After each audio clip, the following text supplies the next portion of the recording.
Hi, my name is Travis Roy, and I'm the Assistant Director of Outdoor Education with the University of West Georgia. This is me, wearing a $250 built-from-scratch Jedi costume, complete with lighting, electronics, and effects-laden lightsaber. That doesn't happen without some serious time, energy, and a little leadership quality we call passion.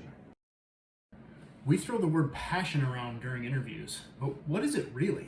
Well, John C. Maxwell's The 21 Indispensable Qualities of a Leader gives us a great example in parable form. It is, according to Socrates, something we desire as much as the air we breathe. When was the last time you cared about something more than you wanted to breathe? Just imagine if we tacked life with that kind of vigor. When we want something or care about an idea that badly, our proverbial cups fill. When we allow that care and drive to be visible to others, we fill their cups. And when we see the cups of our team members filled to the brim, it refills ours.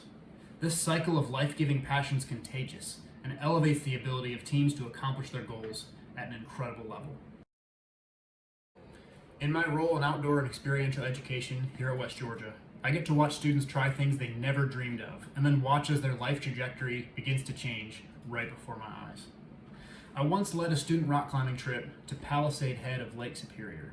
The views from the approach trail were spectacular.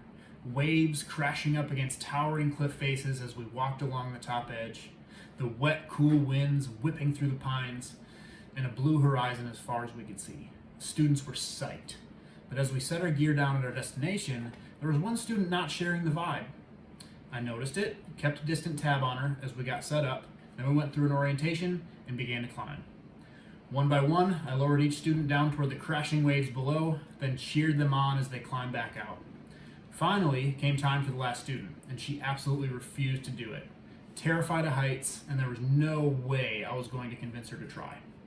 But after some gentle coaxing from the group, we at least got her to put on a harness, and we got her to tie in, and we got her to step close to the edge and look down, and then she let us lower her through trembling hands and tears.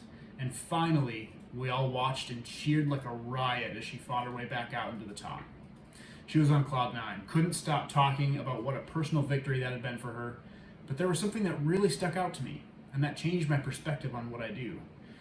She said, "I likely would have gone through my whole life and never experienced that, if not for this trip. That was the most extreme thing I'll ever do in my entire life." And it just struck me that my skill set, calming energy, position, whatever it was, allowed her to experience challenge in a way that would change her perspective on life.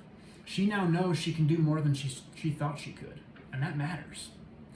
This little example is the reinforcement to my passion in my work, helping students have those moments of self-discovery, or light bulb moments. Let me try to help you explore your passions by getting relevant real quick. Do you remember the scene from Fight Club where Brad Pitt's character helps Raymond K. Hessel pursue the job he's always wanted? If you haven't seen Fight Club, pause the video, check out the clip I'm talking about on YouTube, and then come back. He says, "Tomorrow's going to be the most beautiful day of Raymond K. Hessel's life. His breakfast will taste better than any meal you and I have ever tasted." Got me thinking as a youngster watching that movie. What a unique way to consider your passion. In the same situation, what career path would you choose? Once you have that answer, I encourage you to be okay with a little wild and crazy. What's stopping you, truly? Sometimes it isn't so easy, though. We're busy. Life's crazy. Our days are already filled with tasks, work, school, house chores, staying afloat financially, you name it. So the next step in making your passion changes is adopting a new mindset. If it's not a heck yes, it's a no.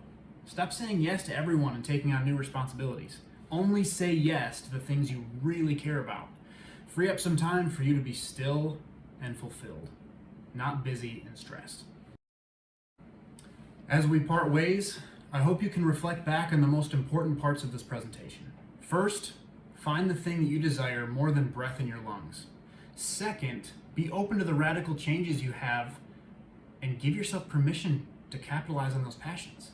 Finally, stop saying yes to things that clutter up the limited time you have to be passionate about the things that matter to you. Ladies and gentlemen, what's your Star Wars costume?